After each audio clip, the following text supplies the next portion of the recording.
Olá pessoal, vejamos aqui nossa videoaula de número 4 em matemática dentro do curso gratuito Enem. Esta aula vai envolver apenas exercícios. Nós vamos fazer aqui uma revisão, basicamente em cima de funções do primeiro e do segundo grau. Assuntos já abordados em videoaulas anteriores aqui dentro do canal deste projeto para o Enem. A primeira questão diz o seguinte: um professor, depois de corrigir as provas de sua turma, percebeu que várias questões estavam muito difíceis. Para compensar, decidiu utilizar uma função polinomial f de grau menor que 3 para alterar as notas x da prova para notas y igual a f de x da seguinte maneira: a nota 0 permanece 0, a nota 10 permanece 10, a nota 5 passa a ser 6. A expressão da função y igual a f de x a ser utilizada pelo professor é. Então, no caso, podemos comentar aqui algumas opções de resposta e notamos que já podem ser rapidamente descartadas. Como, por exemplo, a letra D, porque quando a nota é 0, ela permanece 0. E colocando aqui no lugar do x o 0, o y não zera, fica igual a 2. Da mesma forma, na letra E, que y é igual a x.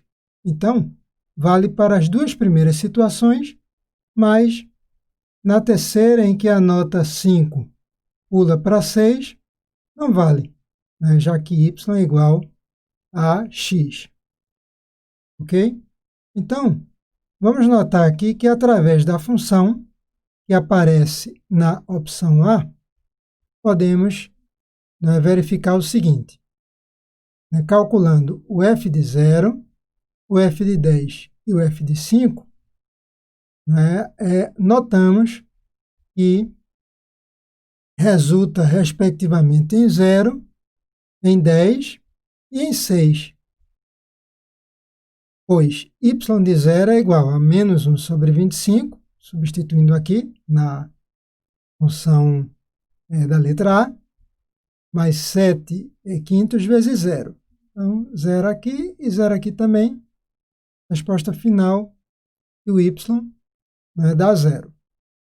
Agora, para f de 10, substituindo o x pelo 10. Então, menos 1 sobre 25, vezes 10 ao quadrado, mais 7 quintos vezes 10.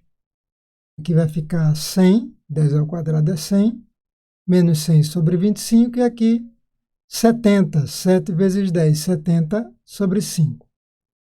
Menos 100 sobre 25 dá menos 4, mais 70 por 5 dá 14. Menos 4 mais 14 resulta 10. E y igual a f de 5. Vamos substituir agora o x pelo 5. Menos 1 sobre 25, 5 ao quadrado, mais 7 quintos vezes 5. 5 ao quadrado, 25. Então, ficamos com menos 25 sobre 25, mais 7 vezes 5, 35 quintos.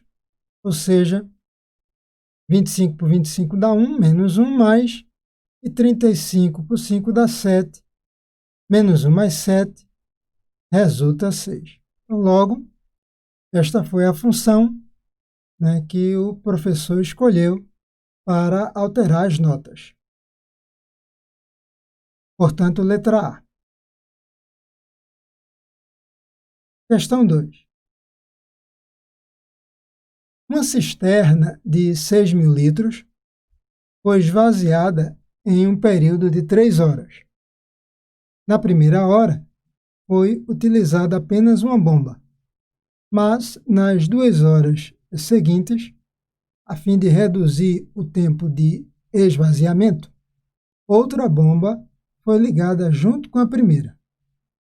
O gráfico, formado por dois segmentos de reta, mostra o volume de água presente na cisterna em função do tempo.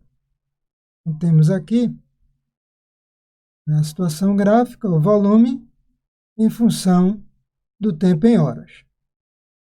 Pontos aí A, B e C. Então, a gente observa aqui a presença, né, de duas funções, né, a princípio, fins, né, do primeiro grau, de A para B, representado por esse segmento aqui, né, que contém uma reta passando por A e por B, e essa outra aqui, com uma inclinação diferente, né, da reta que passa por AB, né, a reta que passa pelo segmento BC. Qual é a vazão em litro por hora da bomba que foi ligada no início da segunda hora? Então, vejamos aqui a resolução. E aí, observamos o seguinte, que a vazão é constante e para a primeira bomba temos a vazão, né, vai ser determinada pela diferença aqui, né, de volume, né, em intervalo de tempo, num certo intervalo de tempo. Essa fração, né, essa razão é a vazão, que aqui eu estou chamando de vazão 1 para a primeira bomba. Ok? Então, saímos, né, caminhando o eixo horizontal T da esquerda para a direita. Então, de 0 para 1. Né? Então, no ponto final, para 1 hora, temos 5.000 litros. E do zero, 6.000 litros. Então, final menos inicial. 5.000 menos 6.000 sobre 1 menos 0 vai levar a menos 1.000 litros por hora. O sinal aqui negativo vai indicar apenas que se trata de um esvaziamento da cisterna. Ok? Agora a vazão para as duas bombas juntas. Né? Vazão juntas aqui, né? Que é nessa segunda situação aqui no caso. Ok? Para o trecho, né, de segmento de reta BC. Então, vamos agora, né, de 1 a 3, intervalo de tempo aqui, 3 horas menos 1 hora no denominador, e em cima foi para o 0,6, está sobre o eixo, né, dos tempos, o que leva a um volume zero, um esvaziamento, né, completo da cisterna. E aí temos 0 menos 5.000 sobre 3 menos 1, e aí essa divisão de 5.000 por 2 dá 2.500, mas tem menos na frente, por se tratar de um esvaziamento. Então, menos 2.500 litros por hora. Logo, a vazão para a segunda bomba, ela, né, pode ser obtida pela diferença entre a vazão das duas bombas juntas menos a vazão, né, da primeira bomba. Ok? Então, essa diferença é menos 2.500 menos 1.000, a menos 2.500 mais 1.000, o que leva a menos 1.500 litros por hora de vazão para a bomba 2, a segunda bomba. Ou seja, letra C como gabarito. Na terceira questão, temos o seguinte. As fábricas de pneus utilizam-se de modelos matemáticos próprios em sua produção para a adaptação dos vários tipos de pneus aos veículos, de bicicletas a caminhões, tratores e aviões. Um dos conceitos utilizados pela indústria é o de índice de carga, que está relacionado à carga máxima que pode ser suportada por um pneu.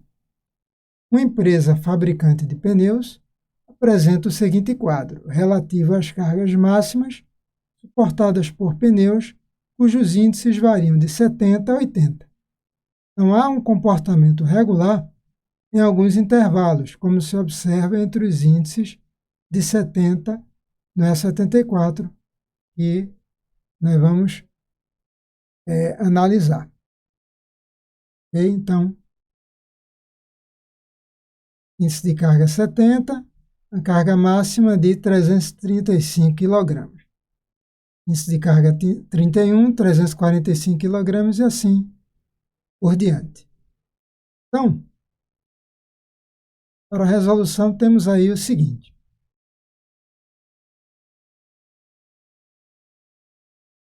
Qual a equação que representa a dependência, é o que ele pede, entre o índice de carga I e a carga máxima C em quilogramas no intervalo de 70 a 74, onde exatamente ocorre esse comportamento, se observa este comportamento regular. Então, dentro deste comportamento aqui regular, observamos o fato de que a cada aumento de uma unidade no índice de carga, aqui, de 70 para 71, de 71 para 72, de 72 para 73 e de 73 para 74, aqui a carga C aumenta de 10 kg.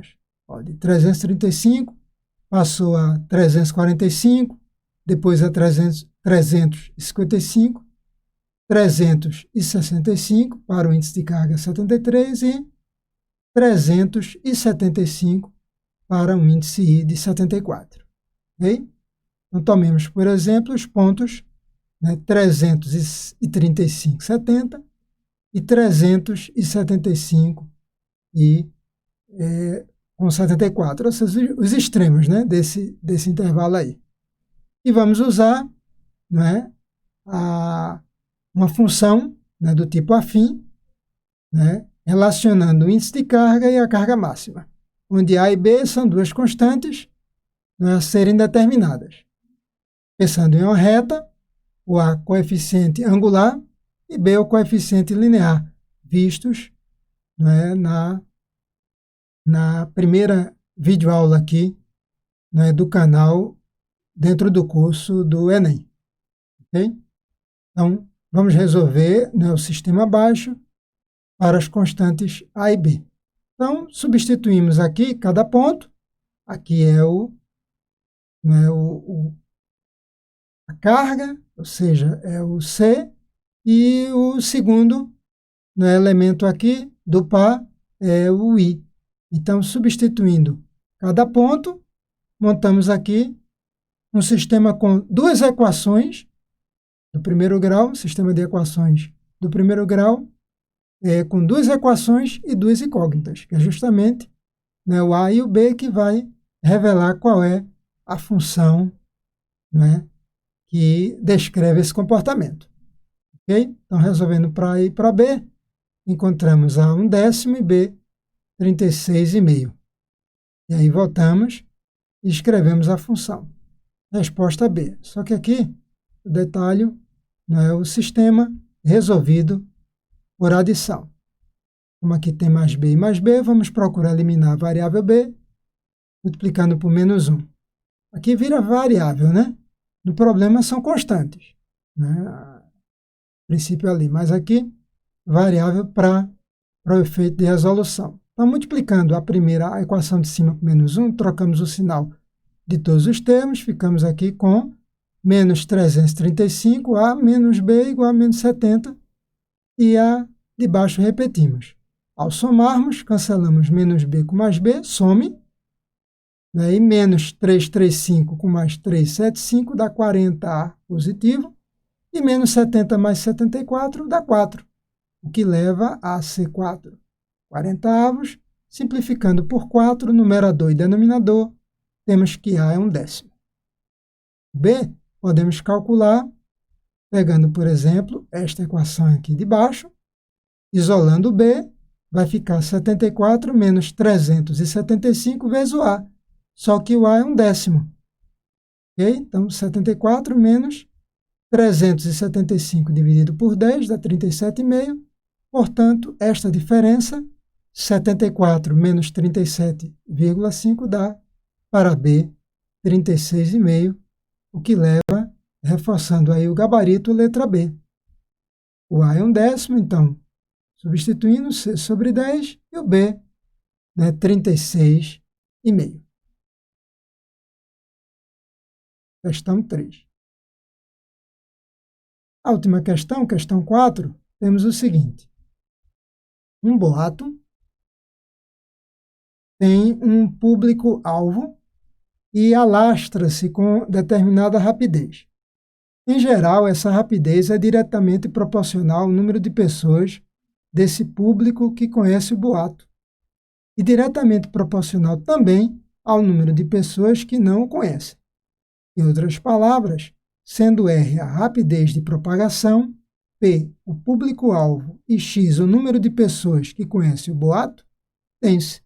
Então, a função aqui, né, rapidez, né, é R de X igual a K, né, que multiplica X, que multiplica P de menos X, onde o K é uma constante positiva, característica do boato. Então, chamando aqui, né, o exercício 4.1, dentro da questão 4, ele solicita aqui o gráfico cartesiano que melhor representa a função rapidez de propagação do boato. A função R de X, R em função de X, né, para X o número real. Então, considerando aqui, né, a função R de X, repetindo aqui Kx que multiplica P menos X, vamos eliminar aqui os parênteses, vai ficar R de X igual, né, Kx multiplicando P, Kpx, Kxp, tanto faz, a ordem não importa, e Kx menos Kx ao quadrado. Organizando aqui, né, ficamos com menos Kx ao quadrado menos Kp vezes X. Ou seja, trata-se de uma parábola com concavidade voltada para baixo. Já que K é positivo, menos K é negativo. Então, temos aí o coeficiente do termo quadrático, ou seja, de x ao quadrado negativo. E isto caracteriza uma parábola com concavidade voltada para baixo.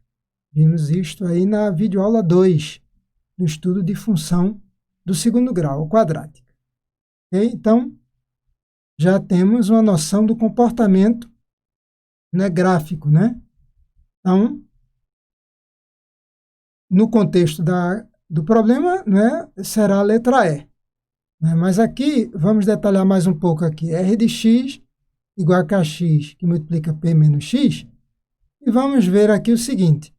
Quais são os valores de x quando R de x é igual a zero? Ou seja, quando, não é, a curva corta o eixo x. Então, para que R de x seja zero, podemos dizer que o que está fora dos parênteses tem que ser zero, ou o que está dentro. Não é? Basta que um dos produtos seja zero. Então, estou considerando aqui o externo, não é? E também usando o interno, entre os parênteses. Então, Kx igual a zero, x é igual a zero sobre K, x é igual a zero. Ou quando P menos x é zero, ou seja, x é igual a P. Daqui, né? P igual a x, x é igual a P. Então, temos uma parábola com concavidade voltada para baixo, que passa, né, que corta o eixo x no zero, na própria origem, só reforçando, colocando x aqui zero, zero, o R de x, o R de zero é zero, e o R de P também é zero. Né? Quando x é P, ok? O público-alvo, temos que a rapidez de propagação também é zero.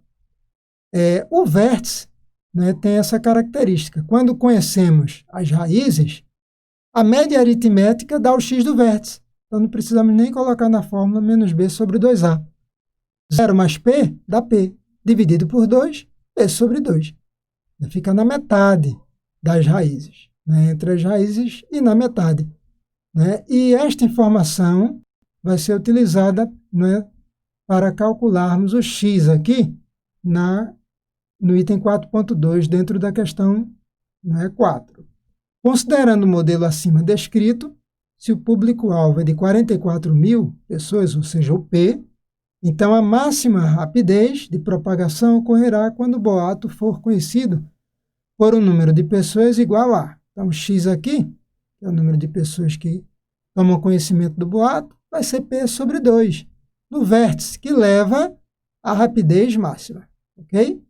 Esse ponto. Ou seja, 44 mil por 2 vai dar 22 mil.